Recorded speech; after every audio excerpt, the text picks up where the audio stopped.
But Savitri की अमावस्या के दिन ब्रह्मा जी के मुख से प्रकट हुआ है। सौभाग्यवती नारियां अखंड सौभाग्य के लिए बट सावित्री का व्रत आप लोग करते होंगे, कई लोग अखंड सौभाग्य के लिए करेंगे, क्योंकि इस बट के पेड़ के नीचे भगवान विष्णु शंकर जी से विनती करे थे वर के लिए, इसलिए अखंड सौभाग्य का देने वाला जिसका प्रॉपर्टी का झगड़ा चल रहा हो, अदालत में कोई केस चल रहा हो, किसी भी चीज का केस, अदालत में अगर किसी भी चीज की अगर केस चल रहा है तो बड़ के पत्ते के ऊपर बालू मिट्टी का शिवलिंग बना, बालू रेत का, बड़ के पेड़ के नीचे ही उसकी पूजन करें, उस पे 3 चम्मच दही चढ़ा दें,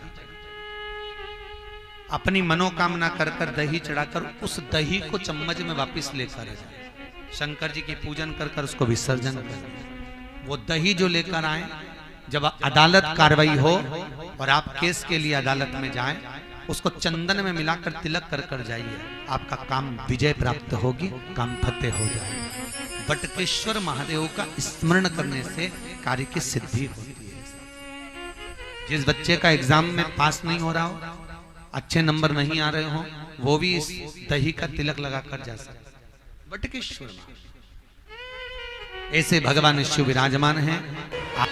16 श्रृंगार में नारी के हाथ की चूड़ी का कलर अलग हो सकता है, चूड़ी की डिजाइन अलग हो सकती है, चूड़ी अलग हो सकती है, चूड़ी महंगी सस्ती हो सकती है, मंगलसूत्र की कीमत ऊंची नीची हो सकती है, पांव की बिछुड़ी की कीमत ऊंची नीची हो सकती है, कान के कुंडल की कीमत ऊंची नीची हो सकती है।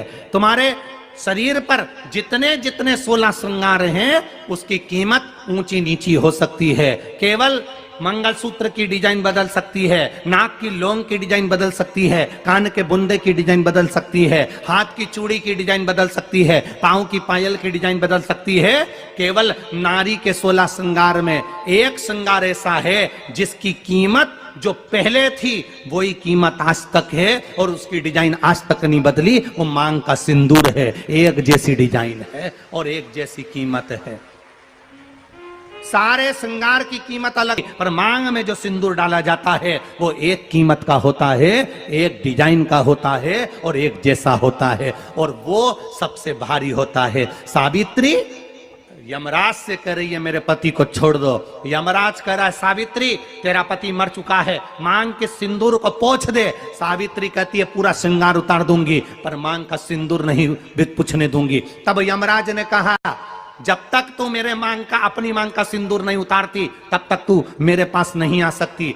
भगवान यमराज से सावित्री ने कह दिया मैं भी तुझे वचन देती हूं यमराज, मेरी मांग में जब तक सिंदूर है, जैसे सीता ने लाइन, लक्ष्मण जी ने लाइन खींच दी थी और सीता पार नहीं जा सकती थी, मैं भी तुझे वचन देती हूं जब तक नारी की मांग में सिंदूर है तब तक तू उसके पति को उसके सामने लेकर नहीं जा सकता। यह भी मैं तुझे कह देती हूं। यमराज भैंसे पर सवार होकर सत्यवान को लेकर जा रहा था, सावित्री से वचन पर वचन चल रहे थे, अड़ के पेड़ के नीचे छोड़कर आए।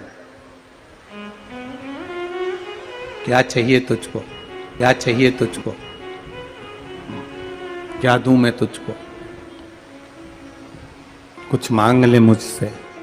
सावित्री कहती है क्या दोगे आप, मेरे पति के प्राण दे दो बस वापिस, और कुछ नहीं चाहिए। यमराज यमलोक में प्रवेश करने लगा। मांग के सिंदूर में से थोड़ा सा सिंदूर सावित्री ने केवल हाथ में लेकर अपनी बिंदी पर जो लगाया, सत्यवान को लेकर यमराज अंदर नहीं जा पाया। बाहर खड़े होकर कहता है मांग ले, मैं तुझे एक वचन नहीं, तू बोले तो मैं 2 वचन दे देता हूं, तू बोले तो मैं 3 वचन दे देता हूं, तू मांग क्या चाहिए। तब सावित्री ने कहा देना चाहते हो, हाँ। अब यमराज को लगा कि लालच में पड़ गई सावित्री, तब कहा पहला वचन दीजिए, मेरे अंधे सास ससुर के नेत्र वापिस आ जाएं। यमराज ने कहा तथास्तु। दूसरा वचन दीजिए, मेरे सास ससुर अपने पोता पोती का मुख देखें। यमराज ने कह दिया तथास्तु।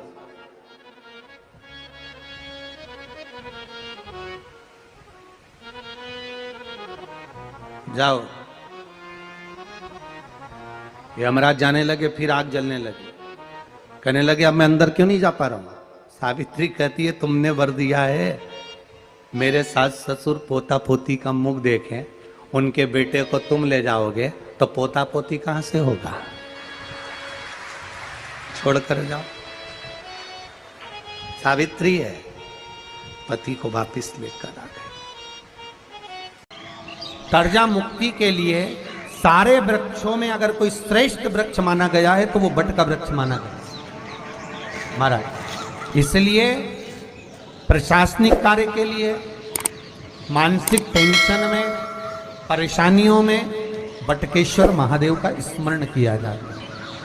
और यदि निवेदन करूंगा, बहुत ज़्यादा यदि आपको कर्जा हो गया है, बहुत ज़्यादा कर्जा हो गया और वो कर्जा चूक ही नहीं रहा, तो थोड़े दिन बड़ के पेड़ के नीचे आप बटकेश्वर महादेव के लिए 1 लोटा पानी, उसमें थोड़ा सा पिसा हुआ चावल पीस के गला लेना चावल को और पीस लेना, पीस के उस पानी में मिला लेना और मिलाकर उसमें थोड़ी सी हल्दी पिसी हुई डालकर बटकेश्वर महादेव के नाम से बड़ के पेड़ के नीचे अपनी कामना कर कर जो कर्जा हुआ है उस कर्जे का भान देते हुए, स्मरण देते हुए छोड़ दीजिए। महाराज 2 या 3 सोमवार एक ही जगह पर करना। 3 सोमवार बाद वहीं से बड़ के पेड़ की थोड़ी सी जड़ उठा लाना और उस जड़ को कोई धागे में बांधकर या तो अपने गले में डाल लो या अपनी जेब में पटक लो, उसको थोड़े दिन पटक कर रखना, लगभग 2 से 3 महीना पटक कर रखो। वो जड़ जैसे बढ़ता पेड़ विस्तार होता है, पानी गिरे ना गिरे, जल वृष्टि हो ना हो, गर्मी पड़े ना पड़े, उसको कोई फर्क नहीं पड़ता। बढ़ता वृक्ष आप रूप फैलता जाता, उसकी जड़ें अपने आप प्रबल होती है। उसी तरह ये बटकेश्वर महादेव कहीं से भी अगर जड़ आपके पास में रखी है 1 महीना, 2 महीना, 3 महीना तक, तो ये जड़ अपने आप लक्ष्मी को पकड़कर खींच कर लाती है और कर्जे से मुक्त कर देती है। बटकेश्वर महादेव। पत्नी को कभी हल्का मत समझना। सावित्री का पति शांत हो गया था, मर गया था। बड़ के पेड़ के नीचे यमराज उसको लेने के लिए आ गए और सावित्री को छोड़कर यम उसके पति के प्राण लेकर जाने लगा। सावित्री मैया अपने सात्वित्व के बल से, सावित्री मैया अपने सात्वित्व पतिव्रता परमेश्वर के बल से यमराज के पीछे पीछे जाने लगी। यमराज आगे, सावित्री पीछे, यमराज आगे, सावित्री पीछे। यमराज ने पलट कर देखा तो पीछे सावित्री आ रही थी। सावित्री से पूछा तू मेरे पीछे क्यों आ रही है? मेरे पति सत्यवान को तुम लेकर जा रहे हो, मेरे पति को छोड़ो। यमराज ने कहा इसका अंतिम क्षण है, मर चुका है, जाओ नीचे उसके शरीर का अंतिम संस्कार करो, नहीं तो कोई जानवर खा जाएगा। सावित्री बोली मैं जाने वाली नहीं हूं, मेरे पति को छोड़ो। यमराज कहते हैं हम जिसको पकड़ लेते हैं उसको छोड़ते नहीं है। यमराज लेकर जाने लगे, सावित्री और पीछे चली, सामने यमलोक था, अंदर सावित्री जाने लगी तो यमराज ने रोक दिया, रोक, कहां जा रही है तू, अंदर क्यों प्रवेश कर रही है, मेरे पति सत्यवान को छोड़ दो। यमराज प्रसन्न होकर बोले सावित्री आज मैं प्रसन्न हो गया तुझ पर, क्योंकि तू मेरे दरवाजे तक आई है, मांग तुझे क्या चाहिए। सावित्री कहती है मुझे 2 वर दे दो, मुझे 2 वर दे दो। अब तो यमराज प्रसन्न हो गया, ये अपने पति को भूल गई, इसने अपने पति को छोड़ दिया, ये अपने पति को भूल गई, इसने अपने पति को छोड़ दिया।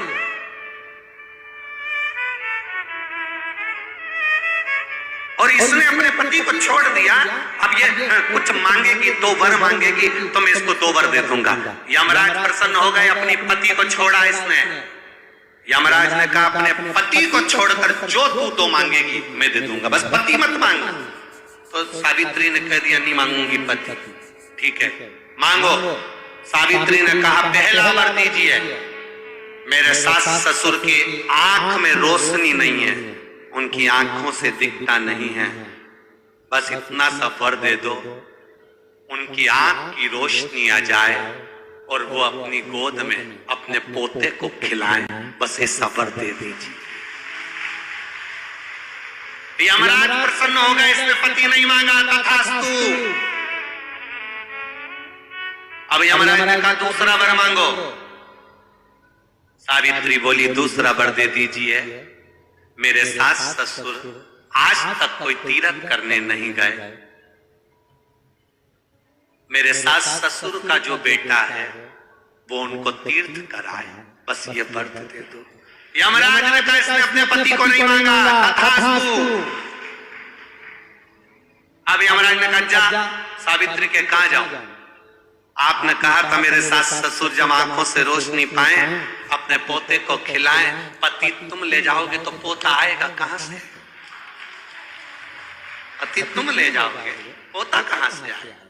और यदि मेरे सास ससुर के बेटे उसको तीर्थ कराए तो मेरा पति अगर तुम ले जाओगे तो उनका बेटा ही तो है, तीर्थ कराएगा कौन?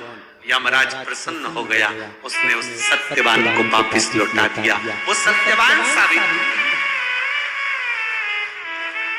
तो जितने भी यहाँ पर मेरे जीजा होन बैठे हैं और जितने आस्था चैनल पर कथा सुन रहे हैं, जितने मोबाइल पर कथा सुन रहे हैं, तुम अपनी पत्नी को कभी हल्के में मत लेना, बिल्कुल हल्के में मत लेना।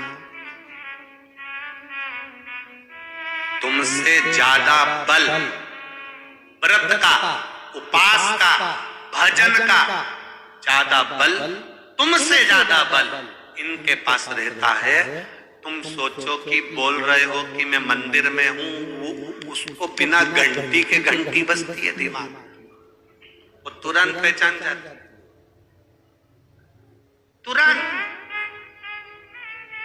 अपने पति को धर्म पत्नी अच्छे से जानती है कि ये झूठ बोल रहा है, ये गलत बोल रहा है, तो भी वो उसको स्वीकार करती है।